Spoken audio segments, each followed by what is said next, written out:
नमस्कार। आज हम केमिकल काइनेटिक्स में effect of catalyst on rate of reaction देखेंगे। देखिए कैटलिस्ट का रेट ऑफ रिएक्शन पे क्या इफेक्ट आता है उसके ऊपर हमें कुछ ग्राफ के थ्रू इस बात को समझना होगा और हम इससे रिलेटेड न्यूमेरिकल्स को भी प्रैक्टिस करेंगे। नीट में तो इससे रिलेटेड क्वेश्चंस या न्यूमेरिकल्स कभी आए नहीं है, पर जेईई मेंस और एडवांस में इफेक्ट ऑफ कैटलिस्ट से रिलेटेड न्यूमेरिकल्स काफ़ी पूछे जाते हैं, तो हम उन क्वेश्चंस की भी प्रैक्टिस करेंगे। आइए देखिए, तो effect of catalyst on rate of reaction. सबसे पहले इसका एक छोटा सा थ्योरेटिकल सेक्शन है, वो आप समझ लें तो आपको न्यूमेरिकल समझना आसान होगा। देखिए हम प्रीवियस वीडियोस में ये बहुत अच्छे से देख चुके हैं, इस ग्राफ को आप देखकर अच्छे से समझ ही जाएंगे कि मैं क्या बनाने वाला हूँ। Right, reaction progress. मान लीजिए रिएक्टेंट है, ये प्रोडक्ट्स में जा रहे हैं।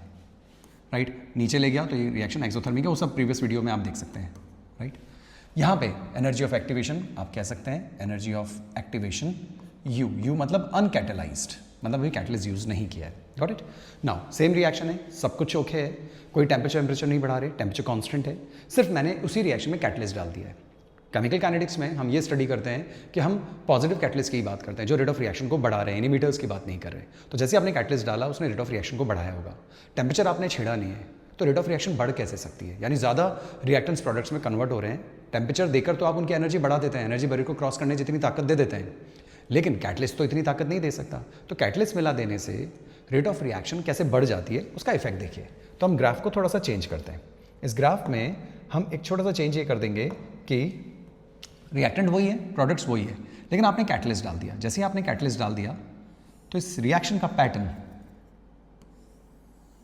कुछ ऐसा देखिए आप। अब इस रिएक्शन का पैटर्न अगर आप ऐसा देखेंगे तो रिएक्टेंट सेम, प्रोडक्ट सेम, इनके बीच का अगर आप गैप देखें, जैसे आप क्या बताते हैं डेल्टा एच यहाँ से यहाँ तक, that is also same. Sir बदला क्या? बदली ये वाली बात। और वो बात क्या है? वो बात है ये, अगर आप यहाँ से यहाँ तक लाइन खींचें और इस बैरियर की बात करें, मैं ग्रीन से बनाने की कोशिश करूँगा, तो इसे हम एक्टिवेशन एनर्जी कैटलाइज कहेंगे। और इसे साफ नज़र आ रहा होगा कि एक्टिवेशन एनर्जी अनकैटलाइज जो थी वो ज़्यादा थी as compare to activation energy catalysed. What is the moral of the story? Moral of the story is very simple कि रिएक्टेंट्स को प्रोडक्ट्स में कन्वर्ट करने के लिए एक बैरियर को क्रॉस करना ही होता है।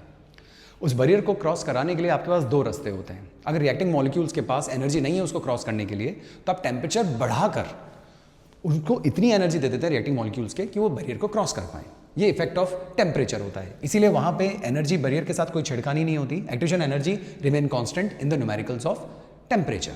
क्यों? क्योंकि एक्टिवेशन एनर्जी जहां थी वहीं थी, हमने रिएक्टिंग मॉलिक्यूल्स को टेम्परेचर बढ़ाकर इतनी काइनेटिक एनर्जी दे दी कि वो इस बैरियर को क्रॉस कर पाए। कैटलिस्ट के अंदर हम एनर्जी प्रोवाइड नहीं कर रहे हैं, कैटलिस्ट के अंदर हम उसको एक ऑल्टरनेट पाथ दे रहे हैं, जिसे हम मैकेनिज्म कहते हैं।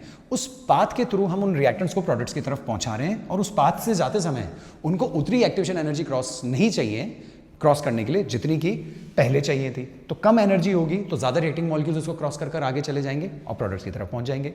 फॉर एग्जाम्पल मान लीजिए एक माउंटेन है, राइट, या एक छोटा सा पहाड़ मान लीजिए आप है, उसको क्रॉस करना है। कुछ लोग उसको क्रॉस करने की तैयारी में हैं, जैसे उनको क्रॉस करने के लिए चढ़ रहे हैं तो उनका एनर्जी इतना नहीं है कि वो पीक तक पहुंच पाए। कुछ लोग पहुंच गए जिनकी एनर्जी अच्छी थी, कुछ लोग नहीं पहुंच पाए। तो अब दो रास्ते होते हैं, क्योंकि उनको इसको चढ़कर दूसरी तरफ जाना है। अब जो दूसरी साइड पे जाना है, जैसे मान लीजिए आप अजमेर हैं, आपको पुष्कर जाना है, राइट, तो पुष्कर, अजमेर से पुष्कर जाने के लिए आपको कुछ हिल्स को क्रॉस करके वहाँ जाना होता है। यानी कि आपको पहले ऊपर चढ़ना होता है, फिर नीचे उतर कर वहाँ जाना होता है, राइट। एक तरीका ये है। अब दूसरा तरीका क्या होता है कि अगर आप इस वैली को क्रॉस नहीं करना चाहते तो ऑल्टरनेट रास्ते भी हैं जिनके थ्रू हम वैशाली नगर होते हुए, माकड़वाली होते हुए हम वहाँ पहुँच सकते हैं, जहाँ पे ऐसा कोई हिल आपको क्रॉस नहीं करना पड़ेगा। What is the moral of the story? Again moral of the story very simple. Again reactants को प्रोडक्ट्स तक तो पहुँचना है।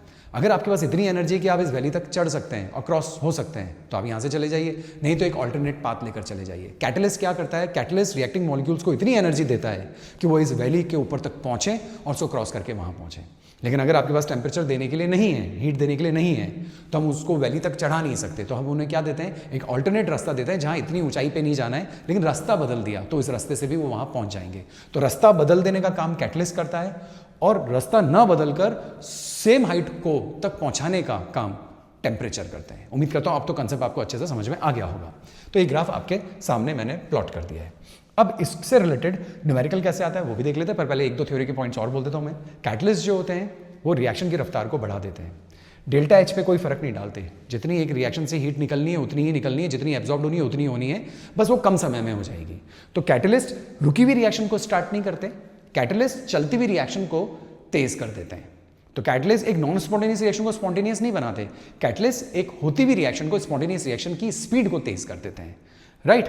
कैटलिस्ट का डेल्टा जी पे कोई फर्क नहीं पड़ता, कैटलिस्ट का डेल्टा एच पे कोई फर्क नहीं पड़ता, कैटलिस्ट और टेम्परेचर को हम आपस में कनेक्ट करते ही नहीं है, और कैटलिस्ट का एक्टिवेशन एनर्जी पे पूरा फर्क पड़ता है। कैटलिस्ट जिस चीज़ को छेड़ता है वो एक्टिवेशन एनर्जी ही है। आइए इससे रिलेटेड एक कंसेप्ट को समझते हैं। देखिए, हम आरएनएस इक्वेशन से हम ये अच्छे से जानते हैं k = a e⁻ EA/RT, ये सब अच्छे से आप वाकिफ हैं। अब मैं यहाँ पे इसको थोड़ा सा मॉडिफाई करके लिखता हूँ अनकैटेलाइज्ड, U मतलब अनकैटेलाइज्ड, जिसमें कैटलिस्ट नहीं है। A हमेशा कांस्टेंट रहने वाला है, e⁻ लिखना ही पड़ेगा क्योंकि एक्टिवेशन एनर्जी को आप छेड़ेंगे, लेकिन टेम्परेचर और R कांस्टेंट रहने वाले हैं। Got it. इसको थोड़ा सा रीअरेंज करूं या ln की फॉर्म में लिखूं तो ln K uncatalysed minus EA uncatalysed by RT plus ln A, ये फर्स्ट बन गया आपका। Similarly ln K catalysed minus EA catalysed, obviously तो ये एक्टिवेशन एनर्जी तो कम होगी ही होगी, राइट। कैटलिस्ट यूज कर लिया आपने। ln A यानी A तो कांस्टेंट वैल्यू है, पहले भी कांस्टेंट थी, कंसेप्ट समझने हैं तो प्रीवियस वीडियो देख सकते हैं आप, राइट। नो, अब ये चीज़ आपके सामने आ गई, डिफरेंस निकाल लीजिए। जब आप इसका डिफरेंस निकालेंगे, टी को तो सेम ही रखना है, तो ln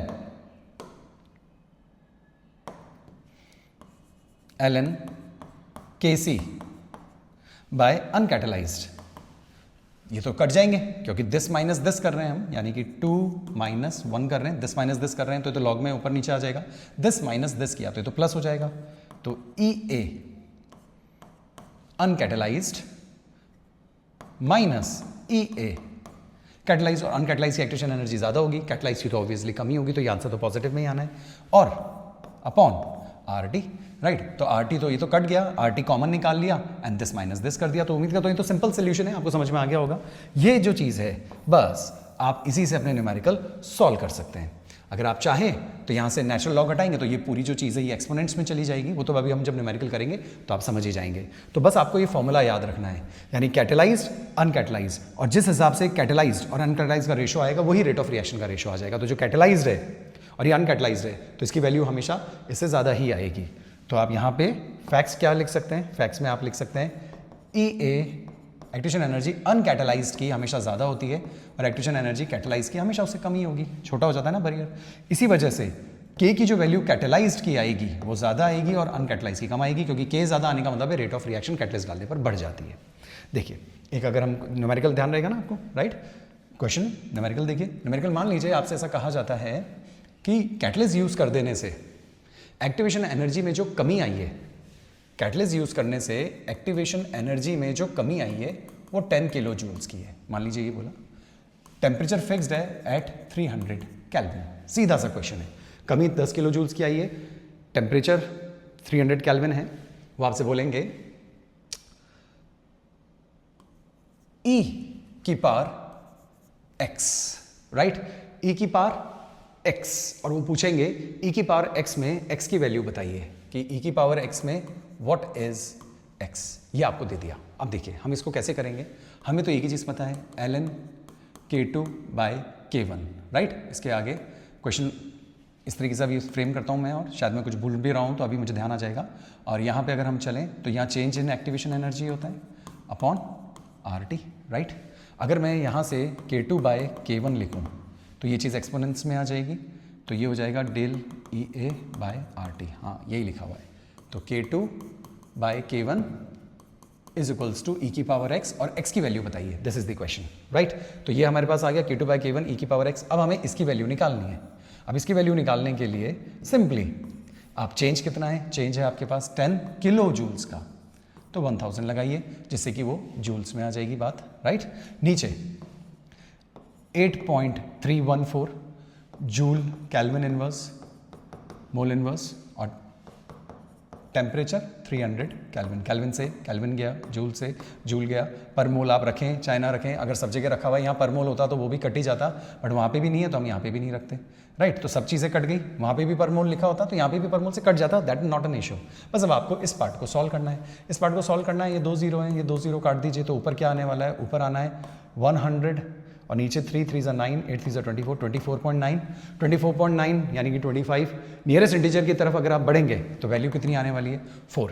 तो कुल मिलाकर K2 by K1 is equals to e की पावर 4, तो देयरफॉर x की value 4। That is your answer. एक क्वेश्चन और प्रैक्टिस करना चाहें तो एक क्वेश्चन और भी लिखा हुआ है, ये जेई मेंस में ही पूछे गए क्वेश्चन है।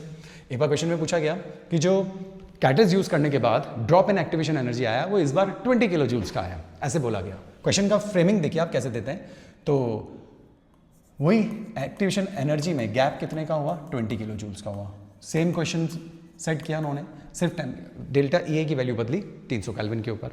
इस बार उन्होंने सीधा पूछा calculate ln K2 by K1 यानी कि कैटलाइज बाय अनकैटलाइज की वैल्यू बताइए। सेम ऐसा, ज़्यादा कॉम्प्लिकेट नहीं करते कि लॉग निकालो एंटी लॉग निकालो, simple simple log anti log के क्वेश्चन पूछते हैं।